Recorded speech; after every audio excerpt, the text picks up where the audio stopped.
झील मान माँ मैंने बहु कर छाड़देले किंतु सबुदिने फोन करके घर भांगा छाड़ना ठीक ना भूल आज्ञा सबुदिने बुझौथे या करूँ ता करूँ शाशु या कहबू स्वामी की या कहबू आसे घर भांगा पंता नागिथे कौन अरे फोन माने टीवीटा पठे दे रिमोटा जदि घरे रखिथे कौन हम अवस्था तो से कौन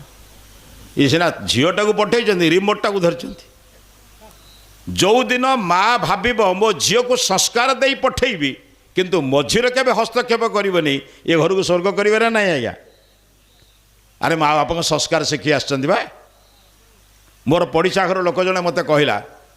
कहला ता झीटी कहूँ माँ एभली समस्या कौन हम मुझे यही उत्तर दियो तते पाठ पढ़े कि संस्कार देकी छाड़ी तोर बुद्धि अनुसार तो परिवार को तू रक्षा करू मु कौन रक्षा करी मु तो तोर बंधु बुझीपार तो आज ताहा दरकार पिला संस्कार दवा